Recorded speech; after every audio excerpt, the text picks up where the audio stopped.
As you probably know, there are two types of vertical spreads. There's debit spreads and there's credit spreads. And in order to make money trading them, you should probably know what the goal is for each because they're different. So I put together this video explaining vertical spreads at expiration by looking at the intrinsic value and the extrinsic value of the spread itself so that you have a clear understanding of the goal of trading vertical spreads, which essentially is to make money.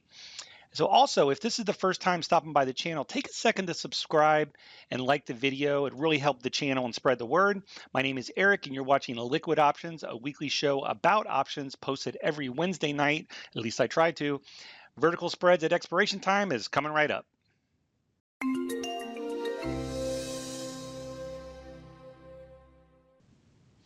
All right, so let's get started.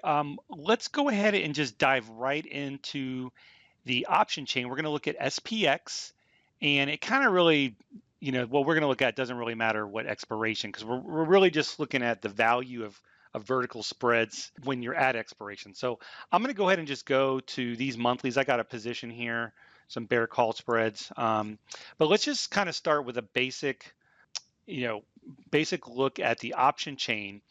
And I want to point out two things. We're going to look at the intrinsic value, which is this column here, and the extrinsic value. And let's just start with the call side. These are the calls, and you can see as of this video, the market closed at 27.75, and that is right, sort of right here at 27.75. And so the call options that are lower than that are in the money. And because they're in the money, they have intrinsic value. So another way to look at intrinsic value is if expiration was today, what would this option be worth? Well, if it was 0 days to expiration, this option would be worth the 27. Let's just go to 27.50. This particular call option would be worth $25. Right? The extrinsic value is $26. So what does that mean? That means that's all the time premium and some volatility that you're paying to purchase that. So the actual price of the option is here about $52. But again, if the market does nothing, let's say 36 days goes by and we close at 27.75, you're going to lose money on this option if you were a buyer of the option, because you would lose the extrinsic value and ultimately you end up with the intrinsic value.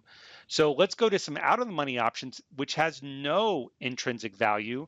So if expiration was today, all of these options would be worth 0, right? And that's really what we're looking for when we're selling credit spreads and that types of things. So so now that we kind of have a general idea of intrinsic and extrinsic value, let's flip over to the put side here, and it's basically the same thing but in reverse, right? So right now, if the market closed, this 27.80 would be slightly in the money and would have a value, an intrinsic value. That means how much the option would be worth the day that it closed on expiration, about $4. Well, the extrinsic value is $30. So if I wanted to buy this option right now and the market did nothing, I would lose money over the next 36 days, which we all kind of know that when you're a buyer of options, time is against you, so you lose money. Now, obviously, if we were making a directional bet and the market moved lower, then the intrinsic value of the option would increase. And that's ultimately what you're trying to do when you're buying options. You need the market to move in your favor to outpace the time decay. So again, intrinsic value means what the option is worth at expiration. So right now, all the options that are below here, these are out of the money put options, and they have value now because we have 36 days left. But if expiration was today, they would be worth nothing. Okay, so that's the first thing I kind of wanted to just get a quick review of, is intrinsic and extrinsic value. So now what I'm going to do, instead of looking at single options, I'm going to drop this down. We're going to look at just verticals and just a single kind of one strike vertical. And notice what happens to the intrinsic value. No longer is the intrinsic value an increasing number. Let's go back again. So as you get deeper in the money, the intrinsic value increases with a single option. But with a vertical, as long as both options are in the money, Remember, we're trading at 27.7563. So since 27.75 is in the money, this vertical spread at expiration would be worth $5. Okay, so right now it has some extrinsic value, but at expiration, this spread would be worth $5. In fact, every spread that's in the money on the call side here would, if we close at 27.75 in 36 days, all of these spreads would be worth $5 at expiration. Okay. On the flip side, any spread that's out of the money would be worth nothing. So this is the entire, I don't know why they don't put this in a book or something.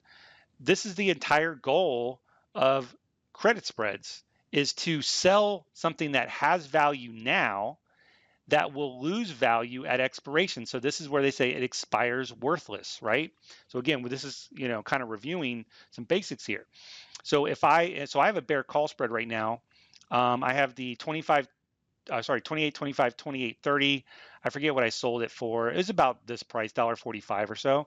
So this spread still has a value of $1.35. Okay, well, this is 28.25. Let's look at the chart real quick, just as a reference. So here's my strikes. I sold the 28.25. I bought the 28.30 for protection. And as long as the spread stays out of the money over the next 36 days, it will go to zero. Now, obviously, it can move down quicker and I could close and take partial profits. And, I don't want to get too much into that aspect of it. But in general, the idea is that selling something that will eventually go worthless, and this is how I want to kind of frame this. This is the value right now, the spread right now. And we can actually go with the extrinsic here. It's pretty close. But right now, the spread is worth $1.35. So I would, I want to sell this so that it goes to zero. Now, if I buy one of these spreads that's in the money, for example, let's say I bought the 27.50, 27.55, I can buy that for approximately $3.60. Well, if I hold on to this and it stays in the money, I know that this spread will eventually be worth $5. So that's a debit spread. I would be buying the debit spread and looking for it to increase in value, because if both strikes were in the money.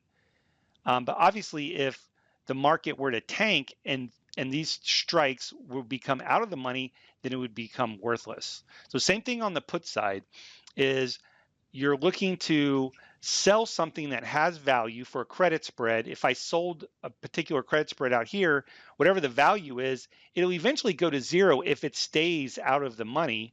And vice versa, if I buy a put spread that's in the money, the put spread right now, I can buy it for $2.70. And as long as both strikes stay in the money, meaning that the market stays below 2,800, then this put spread would increase in value and be worth $5 at expiration, which is $5 is the difference in the strikes here.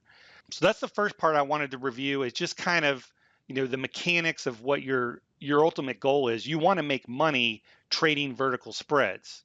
Well, if you're a buyer of spreads, you'd want them to be in the money so that they increase in value. Or if you bought a spread out here, let's say you're, Johnny bull market guy, and which there's not a lot of those, are they? Everyone's a bear, right? Anyway, sorry. So if you're Johnny Bull and you buy an out of the money spread, if you bought this spread for, let's say, $2.40, and let's say you were right, let's say the market rallied above 2,800.